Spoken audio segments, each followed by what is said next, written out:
Pardon the interruption.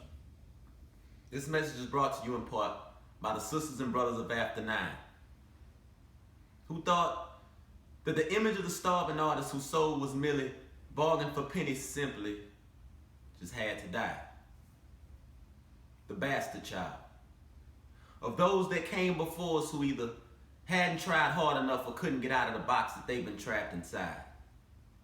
Or do we descend from those who had almost reached their goals when their careers were discredited and crash dived or got shot and just so happened to die? Well, fuck funny coincidences or lack of role models and all of that alternate scenario jive. Who are we if not for the innovators? Saw your whack shit, we renovated. Simple fact is, we're the originators, doing nothing more than sitting back and laughing at these half-assed imitators. We're a group of individuals collectively standing against simpletons giving shade with no fucks left to give to haters and racists who would rather say some negative shit and shit on our names than give us praises. See, this is for my minimum wage and indigo children living in a matrix who can conceive life for the simplified simulation that it truly is. The clearly amazing individuals feeling constricted, trying to fit into this minuscule-minded world, conflicted as if their gifts are wasted. This is for those that can't be convinced that they're crazy, even though that's the way that the media and the system would wish to portray it. I guess the argument just wasn't too persuasive. But remember one thing, we were given this world, we didn't make it, so please forgive us if we seem ungrateful. Now what am I saying? Fuck your forgiveness.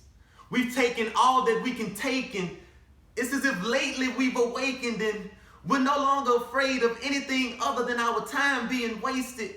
Enough with this same shit, different day shit where nothing changes. Something's gotta change quick, but the only thing we should be saying at this present day and age is the revolution is in the beginning stages.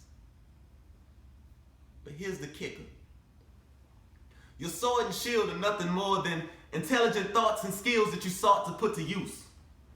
But see, the pictures that you paint with the words that you utter will be harsh on the ears who don't want to hear you because they'll always fear the truth. And the result of this fear is caused from the fear that their realities will be destroyed and killed, torn apart, and rebuilt. But what's new?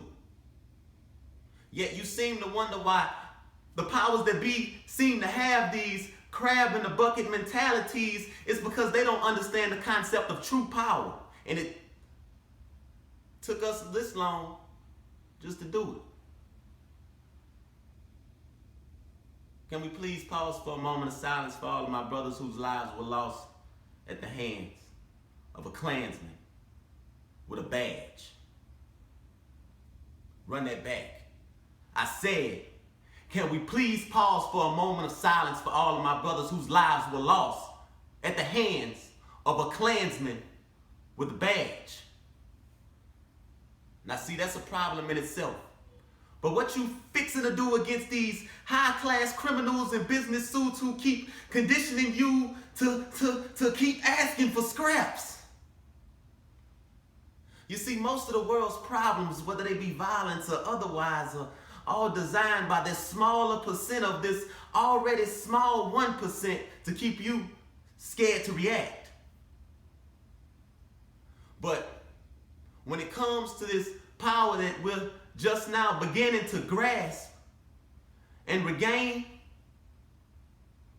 as far as that piece of the American pie goes that we've been begging for so damn long, it's a shame that we should have felt we had to even ask. Shit. Power's meant to be taken. It's time to take ours back. Again, this message was brought to you in part by the sisters and brothers of After 9. Back to your regularly scheduled program.